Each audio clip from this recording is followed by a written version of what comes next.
Assalamualaikum warahmatullahi wabarakatuh. Pada kesempatan kali ini, saya akan mempresentasikan tentang mengembangkan strategi dan program penetapan harga.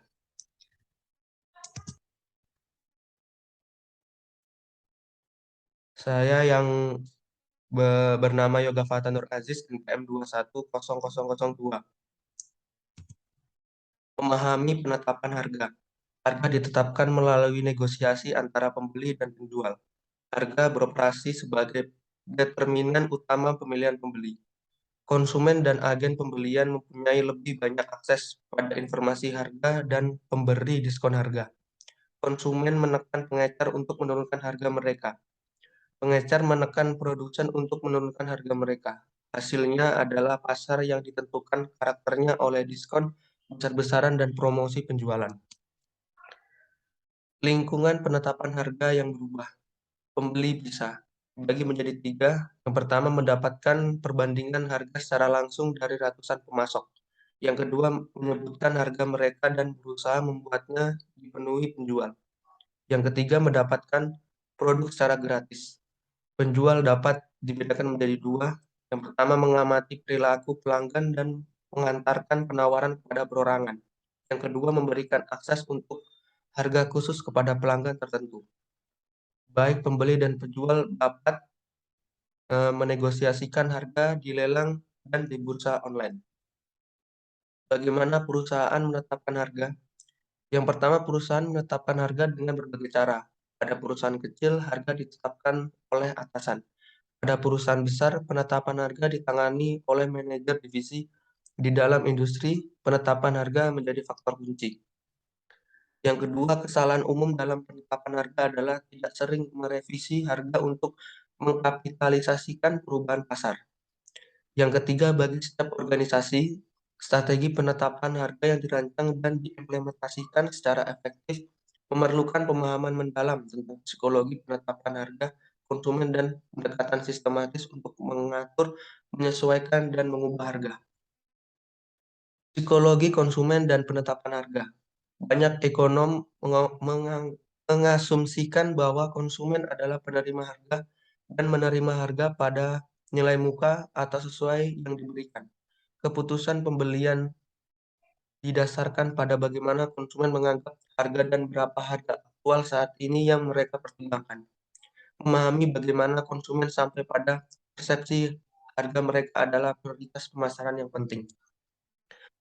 Psikologi konsumen dan penetapan harga dibagi menjadi tiga. Yang pertama, harga referensi.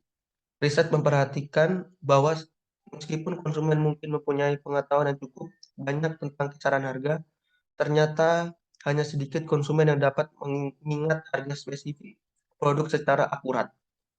Yang kedua, asumsi harga dan kualitas. Banyak konsumen menggunakan harga sebagai indikator kualitas. Penetapan harga pencitraan sangat efektif untuk sensitif ego seperti parfum, mobil, mahal, dan lain-lain. Yang ketiga, akhiran harga. Banyak penjual yakin bahwa harga harus berakhir dengan angka ganjil. Pengkodean harga dengan cara ini penting jika ada batasan harga mental pada harga pembuatan yang lebih tinggi. Asumsi harga kualitas. Banyak konsumen menggunakan harga sebagai indikator kualitas. Penetapan harga penelitian akan sangat efektif untuk produk sensitif ego. Ketika informasi alternatif tentang kualitas sebenarnya tersedia, harga menjadi indikator kualitas yang kurang penting. Namun ketika informasi ini tidak tersedia, maka harga akan bertindak sebagai kualitas. Akhiran harga. Banyak penjual yakin bahwa harga harus berakhir dengan angka ganjil. Hari ini didasarkan pada kenyataan mengenai adanya harga mental yang dikarenakan bahwa konsumen cenderung memproses harga dari kiri ke kanan dan bukan dengan membulatkannya. Pengodean harga dengan cara ini penting jika ada batasan harga mental pada harga pembulatan yang lebih tinggi. Menetapkan harga. Berikut merupakan prosedur penetapan harga. Yang pertama, memilih tujuan penetapan harga. Yang kedua, menentukan permintaan. Yang ketiga, memperkirakan biaya. Yang keempat, menganalisis biaya, harga, dan penawaran pesaing. Yang kelima, memilih metode penetapan harga. Yang keenam, memilih harga akhir. Kurva analisis dan kurva elastis.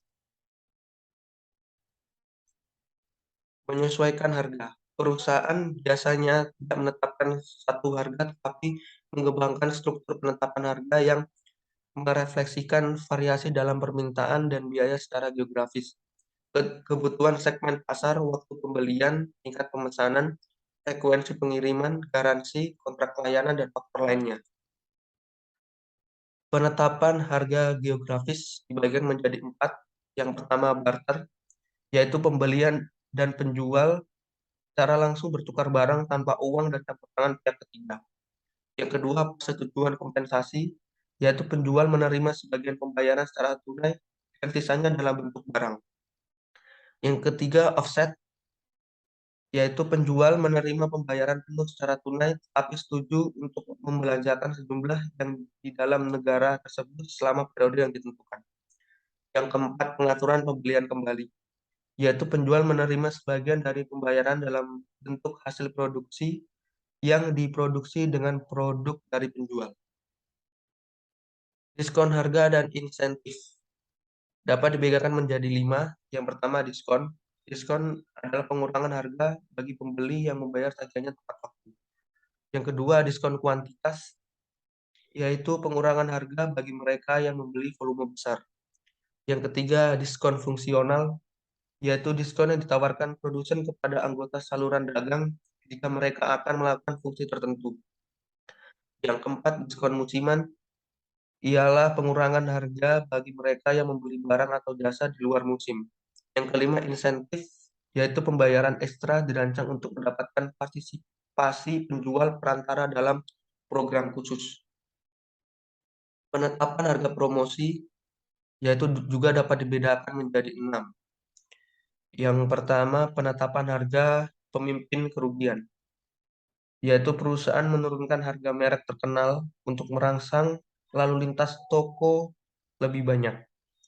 Yang kedua, penetapan harga secara khusus, yaitu penjualan menentukan harga khusus pada musim tertentu untuk menarik lebih banyak pelanggan.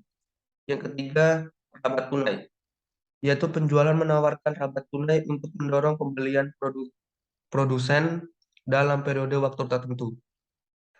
Yang keempat, pembiayaan berbunga rendah, yaitu penjualan menawarkan pembiayaan dalam bunga rendah atau mungkin tanpa bunga. Yang kelima, yaitu jangka waktu pembayaran yang lebih panjang, yaitu adalah penjualan memberi rentang waktu yang panjang untuk pinjaman. Dan yang terakhir adalah diskon psikologis, yaitu penjual menetapkan produk dalam harga tinggi lalu memberikan penawaran paket hemat.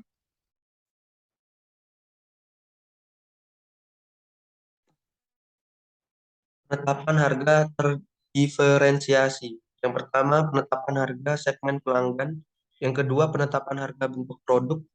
Yang ketiga, penetapan harga citra. Yang keempat, penetapan harga saluran. Yang kelima, penentuan harga lokasi. Yang keenam, penentuan harga waktu.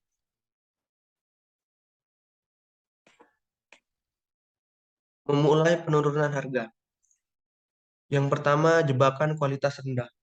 Konsumsi mengasumsikan kualitas yang rendah. Yang kedua, jebakan pangsa pasar yang rentan, yaitu harga murah pembeli pangsa pasar tetapi bukan loyalitas pasar. Pelanggan yang sama akan beralih ke perusahaan harga murah lainnya yang datang. Yang ketiga, jebakan satu tipis. Pesaing harga tinggi menandai harga murah tetapi mempunyai kekuatan bertahan yang lebih lama karena memiliki cadangan kas yang lebih banyak. Yang keempat, jebakan perang harga, yaitu pesaing merespon dengan menurunkan harga mereka lebih lanjut, memicu perang harga. Memulai kenaikan harga. Penetapan harga kutipan tertunda atau delayed quotation, yaitu perusahaan dengan industri yang memiliki waktu jeda. Terus yaitu klausa peningkatan harga, yaitu perusahaan mengharuskan pelanggan membayar harga saat ini. Dan penguraian, yaitu perusahaan menjual barang secara terpisah. Dan yang terakhir, pengurangan diskon, yaitu perusahaan menjual produk dengan harga normal. Merespon perubahan harga pesaing. Merespon terbaik bervariasi sesuai situasi.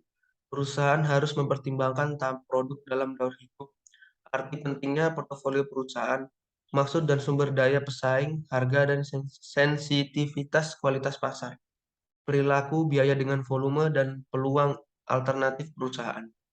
Analisis tentang alternatif mungkin tidak selalu fleksibel ketika serangan terjadi. Perusahaan mungkin harus bereaksi dengan pemikiran jelas di mana perubahan harga sering terjadi dan di mana perusahaan harus bereaksi dengan cepat. Sekian presentasi dari saya pribadi, kurang lebihnya saya mohon maaf. Wassalamualaikum warahmatullahi wabarakatuh.